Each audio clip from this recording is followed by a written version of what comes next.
दोस्तों नमस्कार, जय हिंद। दोस्तों मैं हरदोई ज़िले का रहने वाला हूं और जो है हरदोई की पावन धरती पे पला बड़ा हूं। और मैं जो है कि हरदोई के युवा और नौजवानों से कहना चाहता हूं, बुजुर्गों लोगों का आशीर्वाद चाहता हूं, नए लड़कों का साथ चाहता हूं। दोस्तों जो लोग कहते थे कि हमारे पहले के नेताओं ने क्या किया हमारे देश के लिए, मैं उनको बता देना चाहता हूँ, दुनिया जानती है उन्होंने हमारे देश के लिए खून पसीने से सींचा है। और जो है मैं उनको बता देना चाहता हूँ, पहले देश हमारा इस आर्थिक से जूझ रहा था कि उसको एक देश को चलाने की बात तो दूर थी, उसको एक खड़े और मजबूती की ज़रूरत थी, उसको एक सही दिशा दिखाने की ज़रूरत थी। और जो काम हमारे उन 3 नेताओं ने किया और जिन्हें मैं बताना चाहता हूँ, ज़्यादा समय ना लेते हुए मैं जो है उन नेताओं के बारे में बताना चाहता हूँ। जो लोग कहते हैं पहले के नेताओं ने क्या किया, उन लोगों ने वो किया है, भारत को हमें जो है मजबूत करने का काम किया है। जैसे कि आज की डेट में लोग बड़े बड़े नेता बड़े बड़े काम करते हैं, लेकिन उस समय की जो आर्थिक व्यवस्था थी उसमें आदमी अपनी देश को खड़े करने अपने संघर्ष और मौत और जीवन का सामना करना पड़ता था।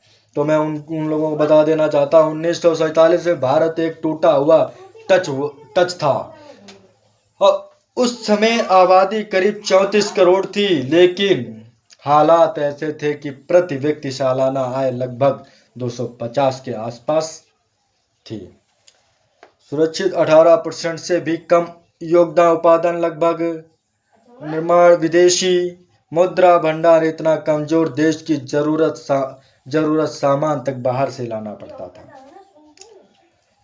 गरीब का स्वर 60% के आसपास था, मतलब हर 2 में से 1 से ज्यादा आदमी बेसिक जरूरतों के लिए संघर्ष कर रहा था। मतलब हर जरूरतों के लिए संघर्ष कर रहा था। ऐसे माहौल में देश को सिर्फ चलाना ही नहीं था, खड़ा करना था, और यही काम इन 3 नेताओं ने किया कि अलग अलग तरीके से किया।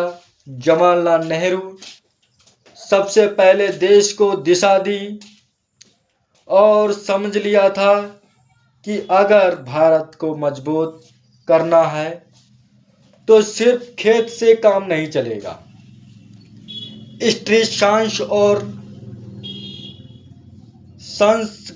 संस्मत टच खड़ा करना पड़ेगा। इसलिए 1950 से 1964 के बीच में उन्होंने ऐसी नीतियां लागू की जिससे देश को अधिक ऋण बन सके। इस दौरान भारत की एजीडीपी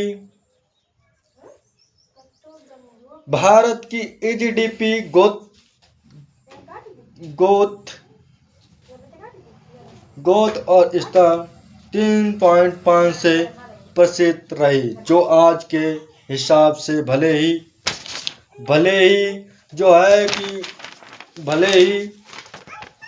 जो कम लगे, लेकिन उस समय शून्य से उठने के लिए यही सबसे बड़ी छलांग थी।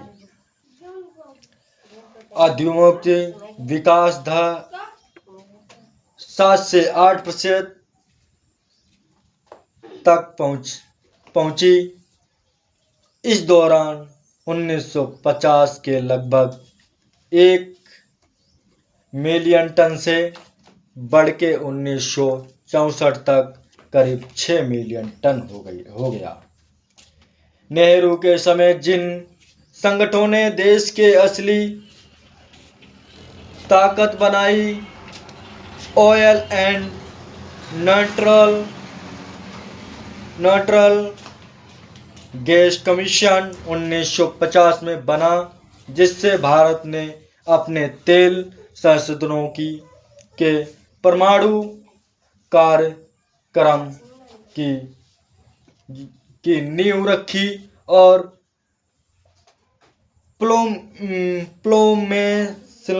कॉम्पिमेशन के जरिए 5 विषय जो है दोस्तों, मैं अपनी वाणी को जो है कि ज़्यादा समय ना लेते हुए मैं नेक्स्ट वीडियो में आप लोगों को बताऊंगा। और आज के लिए इतना ही वीडियो जो है, आगे नेक्स्ट वीडियो में देखने का कष्ट करें और जो है हमारे चैनल को सब्सक्राइब और लाइक करने का कष्ट करें, हमारा साथ दें। और जो है मैं भारत में एक नई इमारत और एक नई कहानी लिखना चाहता हूँ, मेरा साथ दें। आशीर्वाद लोगों का साथ बुजुर्गों लोगों का आशीर्वाद चाहता हूँ और नए लड़कों का साथ चाहता हूँ। नए लड़कों से कहना चाहता हूँ अपनी कमर कसें, आने वाले समय में उनको मैं दिखाऊंगा जो है कि कैसे एक नई इतिहास और नई कहानी लिखी जाती है।